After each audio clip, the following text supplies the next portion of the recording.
Hi there, it's Linda here. Thanks for joining me today as I play with these goodies for Scrapbook Boutique. I have used this set once before, and this time I'm not using the stamp but just the die, and I'm creating a zig watercoloured background behind it. So first of all, I started using my zigs on the Canson cold press watercolour paper, and this is my first attempt. The pink was a little bit, it looks a bit dried out, and it didn't tend to spread well when I added the water from the aqua brush or water brush, and the colours seemed to blend fine on the Canson. That was all good, but that pink area just remained quite scratchy, and I allowed it to dry. I tried to blend it again, and I just couldn't seem to get rid of that scratchy sort of look. So I wasn't terribly happy with that. This is the piece that's going to be showing behind the party hat that's in this set. So I then swapped over to the Strathmore Bristol Smooth watercolour card, which is what I'm using here. Same zig colours, which I'll have all detailed in my description below the video. And the colours spread beautifully. I didn't have the same scratchiness in the pink, and it was all blending nicely, so I was much happier using the Strathmore. So I've used cobalt blue, dark pink and yellow, and as you can see they blend to give you an orange and purple as well, which is just gorgeous. So once I'm happy with how that's all blended, I'll just put this piece aside. You'll see me in a minute grab a little die cut scrap piece just to see where the party hat's going to fall, and I'm happy with that, so putting it aside to dry. And now I'm cutting the party hat shape from my card front piece, and I end up cutting that piece down to fit accurately on the card front. And I'm also cutting my little pom-poms. I do end up using 3 different colours for the pom-poms. I use the bright pink cardstock, the yellow pattern paper and a bright turquoise cardstock, and I just give them a bit of dimension with my fingers and stick the 3 of them together, which you will see a little bit later in the video. So I'm just working out where everything's going to go, working out what size I'll cut my piece down to here. I'm going to sit it on the card front with just a little white border around it. Well, it won't be white actually, it will be this yellow spotty paper that I'm getting out here from the Echo Park Birthday Wishes paper pad. It's an older one, but it's fabulous for anything to do with birthdays. Love it. And I've chosen this polka dot yellow piece, just putting the adhesive on the back and covering my card front with that.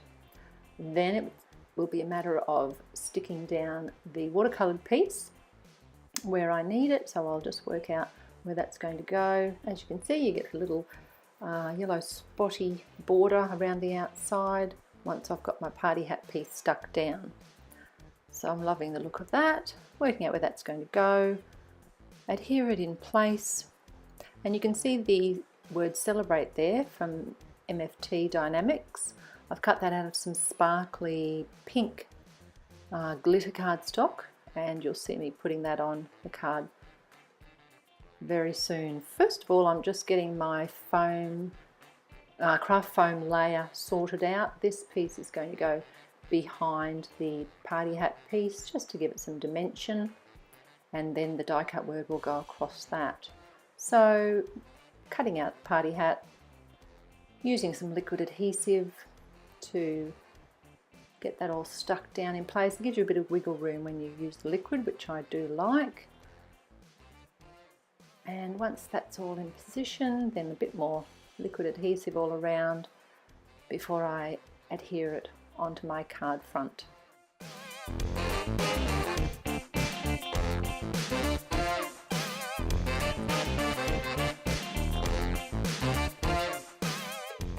Now my Celebrate sentiment is going to go across my party hat, as you can see there, and because of the dimension behind the white piece, I do need to have dimension behind the letters that are going to fall over the party hat, if that makes sense. So I've just worked out what those letters will be, and I've marked with a pencil, cutting them carefully now, and then I'll stick the glitter word onto the craft foam piece. So just part of the E, the B and the R need to have that dimension of the craft foam so that they won't sag in the middle when I stick the whole word across my card front.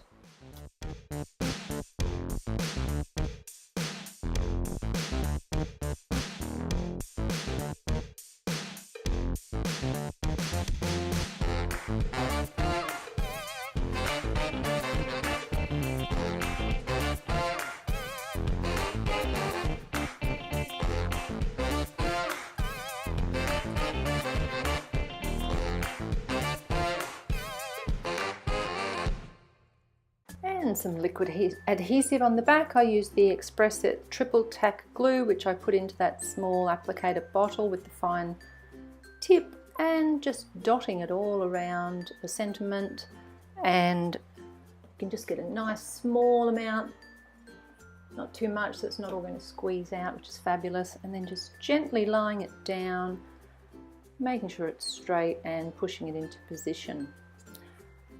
Then I just need to add my pom-pom. So there's 3 layers, as I mentioned before. Just going to adhere those 3 together, and then I can stick that above my party hat and give it a nice sparkly enamel dot for the center, and add some star sequins, which here in Australia I get from Riot Art and Craft stores. And once I've added my little star sequins, my birthday card is finished.